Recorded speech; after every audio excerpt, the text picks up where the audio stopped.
So, welcome to the discussion on the layers of the heart wall. The heart wall contains three layers: the endocardium, the myocardium, and the pericardium, which is this double layered sac.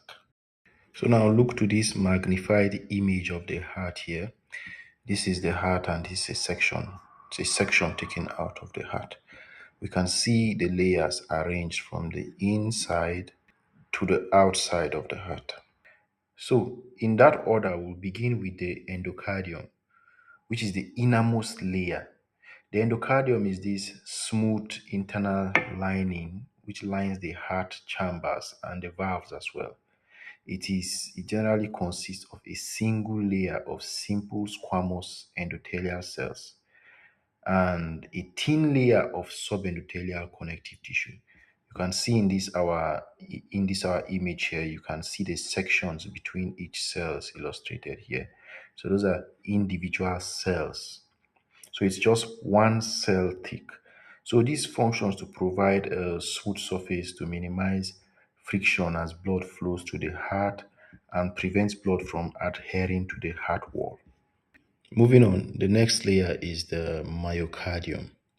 So you can see it here, this thick layer beginning right after the subendocardial layer up until we get to the pericardium.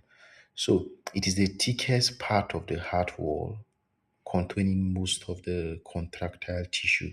Hence, it's responsible for the pumping action of the heart.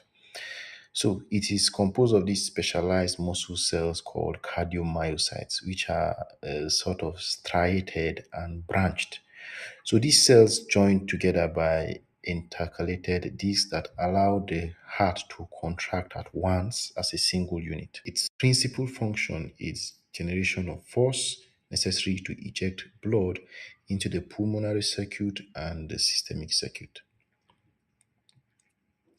So it is important to know that what the myocardium is significantly thicker in the left ventricle compared to the right ventricle due to the fact that it must overcome higher resistance to pump blood. Now, moving on, the next layer, which is the outermost protective sac, is the pericardium. So the pericardium is this fibroserous sac that surrounds the heart and the roots of the great vessels, that's the aorta and the pulmonary trunk. So it's divided into two main parts, importantly.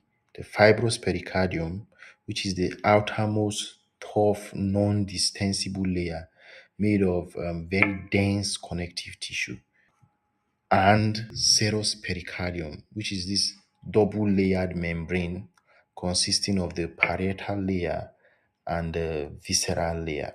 So now take note of this. The visceral layer of the pericardium is also called the epicardium. So it adheres directly to the external surface of the myocardium. So between the visceral layer of the pericardium, also known as epicardium, and the parietal layer of the pericardium is the pericardial cavity located right here. So this space is a potential space. Standardly, it contains approximately 15 to 50 ml of serous fluid, 50 milliliters, I would say, of serous fluid. So it acts as a lubricant to reduce friction during beating of the heart. In some pathological cases like pericarditis, it could expand to accommodate more fluid. So, guys, let's conclude by creating a mental image with this flow chart here. Beginning from the innermost layer to the external layer, the heart has three layers: the endocardium, the myocardium, and the pericardium. Pericardium is further split into the serous pericardium and the fibrous pericardium. The serous pericardium is further split into the visceral layer of the serous pericardium, which is most internal and bound to the myocardium, and the parietal layer of the serous pericardium, which is most external and bound to the fibrous pericardium. All right, we've come to the end of this discussion. Thank you guys for listening in. Until next time.